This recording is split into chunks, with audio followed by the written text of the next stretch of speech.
S'auto-saboter dans sa réussite, 4 exemples subtils. Bonjour mes amis, j'espère que vous allez bien, j'espère que vous êtes top aujourd'hui. Je suis ravie de vous retrouver dans cette vidéo dans laquelle on va parler d'auto-sabotage, notamment dans votre réussite professionnelle. Et vous allez voir, si vous êtes entrepreneur ou futur entrepreneur en ligne, que vous en avez sûrement au moins un. Donc je vous invite à bien écouter cette vidéo. Mais avant tout, si ce n'est pas déjà fait, je vous invite à vous abonner à ma chaîne YouTube en cliquant sur le bouton rouge, le bouton s'abonner juste ici, juste en dessous de cette vidéo. Parce que je te publie plusieurs vidéos par semaine de conseils, notamment en business et en réseaux sociaux, puisque je suis expert des réseaux sociaux.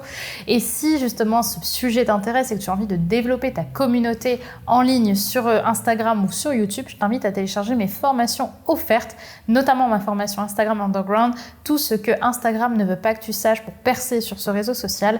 C'est une formation qui va t'accompagner à réussir sur Instagram et à créer une communauté de manière totalement organique, donc sans publicité, exactement comme je l'ai fait de mon côté, ce qui m'a permis aujourd'hui d'accumuler plus de 60 000 abonnés sur Instagram. Donc je t'invite à regarder tout ça, le lien est juste ici, juste en dessous en description. Maintenant que tout ceci est dit, on va pouvoir rentrer dans le sujet, à savoir quels sont les 4 exemples que tu t'auto-sabotes dans ton business. Et le premier exemple, c'est peut-être le plus connu, c'est celui du perfectionnisme. Parce qu'on voit souvent le perfectionnisme comme une qualité, comme le fait d'aimer justement que les choses soient bien faites, soient bien carrées. Mais en réalité, le perfectionnisme, c'est juste une manière de contourner le problème pour ne pas afficher ta peur de passer à l'action. En fait, tu vas trouver une excuse, c'est un déni, c'est comme dire que ça sert à rien de perdre du poids avant les vacances.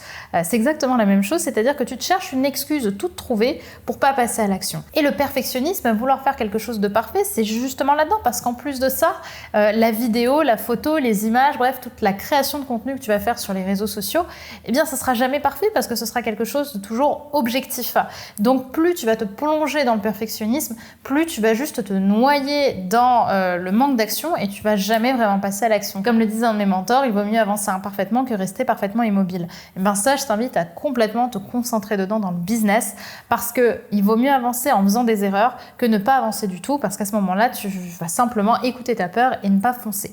Maintenant, il y a quand même une qualité à avoir quand on est sur les réseaux sociaux qui se rapproche du perfectionnisme sans en être, c'est de faire du contenu de qualité. Mais le contenu de qualité n'a pas besoin d'être un 10 sur 10 pour plaire à un large panel. Il suffit que tu fasses du contenu qui soit du 7 sur 10 ou du 8 sur 10 pour avoir un maximum de personnes qui vont revenir avec de la valeur sans avoir besoin de faire des super montages, des super cadrages, ce qui te coûterait de l'argent et du temps et t'empêcherait de coacher un maximum de personnes pendant ce temps-là. Donc je t'invite à plutôt chercher à être dans une dynamique de 8 sur 10 ou de 7 sur 10 plutôt que d'être dans le focus de vouloir faire du 10 sur 10, ce qui en plus de ça n'existe pas puisque la perfection est quelque chose de subjectif et de changeant pour l'esprit alors qu'en réalité ça devrait être figé, ce qui n'existe pas donc.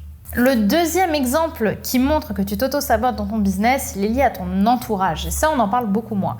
En réalité, aujourd'hui, tu fréquentes peut-être des personnes qui sont très sympas ou très... avec qui tu passes de bons moments, mais qui ne te poussent pas dans ta réussite professionnelle. Donc, moi, mon conseil aujourd'hui pour toi, c'est de choisir le bon entourage. C'est-à-dire d'être avec des personnes qui vont te pousser vers le haut. Et au final, c'est comme pour les mecs, parce que si tu fréquentes les mauvaises personnes, tu auras par définition une ambition de personnes moyennes. Alors que si tu t'entoures de personnes qui te poussent vers le haut, et ben tu auras envie d'être avec des mecs qui te poussent vers le haut aussi. Et ben là, c'est pareil. Tu peux évidemment garder tes amis, même s'ils n'ont pas ton ambition. En revanche, je vais t'inviter à aller découvrir un nouveau réseau de personnes, à chercher à travailler ou à rencontrer, à connecter des personnes qui ont les mêmes valeurs que toi et qui ont notamment cette envie d'avancer ensemble parce que comme ça, tu pourras garder tes amis actuels pour passer de bons moments en perso et en divertissement et avoir des amis plus pros qui vont te pousser vers le haut et booster ta créativité. Et clairement, ça n'a pas de prix. Le troisième exemple, c'est de recommencer quelque chose qui ne fonctionne pas. C'est quelque chose que j'ai aussi beaucoup vu sur les réseaux, c'est continuer à faire du contenu qui ne marche pas en étant persuadé qu'il finira par marcher. Sauf qu'en réalité, bien évidemment que parfois ça peut payer, mais je pense que parfois il faut aussi apprendre à se remettre en question et à remettre en question nos connaissances et notamment tout ce qui est lié à la créativité. Donc pour moi, il faut faire des tests sur 90 jours minimum. C'est pour ça qu'il ne faut pas non plus faire ce que je vais vous dire juste après, c'est-à-dire chercher à tout de suite arrêter quelque chose qui ne marche pas.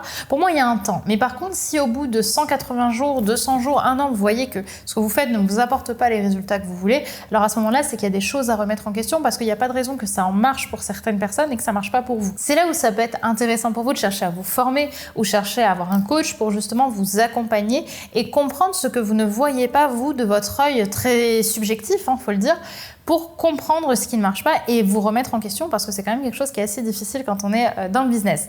Donc mon grand conseil pour vous aujourd'hui, c'est d'arrêter de faire les choses qui ne marchent pas en continu. Apprenez à vous remettre en question.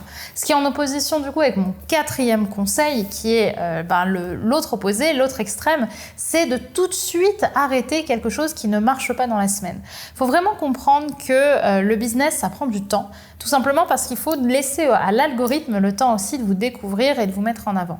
En fait, ce syndrome qui est justement de passer d'une idée à l'autre, d'une méthode à une autre, d'une technique à une autre, c'est un syndrome qu'on appelle le syndrome de, on va voir si mes élèves le savent, de l'objet brillant. C'est-à-dire de « oh ça brille, j'y vais, oh ça brille encore plus, j'y vais ». Et en fait, on ne se concentre pas suffisamment longtemps sur un projet pour lui laisser le temps de démarrer et surtout de porter ses fruits. Il faut en moyenne, je vous le répète, 90 jours pour tester un programme, pour tester quelque chose. C'est au bout de 90 jours que vous aurez déjà une première idée des résultats parce que 3 mois, ça laisse le temps à l'algorithme de vous remarquer et vous de vous faire une idée sur un plus large panel que à peine quelques jours d'essai. Donc l'un comme l'autre, le conseil 3 et le conseil 4, enfin l'exemple 3 et l'exemple 4, c'est exactement les mêmes. C'est ne soyez pas trop pressé ou au contraire ne cherchez pas à vous reposer sur vos lauriers puisque ce sont des signes d'auto-sabotage que d'être en passivité par rapport à votre business, par rapport à votre projet ou de chercher au contraire à l'éliminer plus vite que prévu sans lui laisser le temps de pousser. Maintenant, j'imagine que si tu regardes cette vidéo, c'est que justement tu te sens peut-être un peu frustré des résultats que t'apporte ton business actuellement. Tu as peut-être envie d'aller plus vite, de passer la vitesse supérieure et d'enfin vivre pleinement et complètement de l'activité que tu souhaites mener, dire adieu patron, partir faire ta vie au soleil et gagner un maximum d'argent pour changer le monde. Eh bien, si c'est un projet qui t'intéresse et si surtout tu as envie de réussir grâce aux réseaux sociaux, comme ça a été mon cas, puisqu'aujourd'hui j'ai une communauté, au moment où je vous fais cette vidéo, de près d'1 million de personnes sur mes réseaux sociaux, eh bien, si c'est quelque chose qui t'intéresse, eh bien, sache qu'en ce moment et pour une durée très limitée, les portes des inscriptions à mon école des réseaux sociaux sont ouvertes, c'est-à-dire l'école dans laquelle je t'accompagne à réussir sur les réseaux sociaux pour créer ton empire de manière totalement organique, c'est-à-dire sans utiliser la publicité. Je vais te donner tous mes secrets de A à Z pour réussir sur les réseaux sociaux et faire en sorte d'obtenir les résultats que tu souhaites.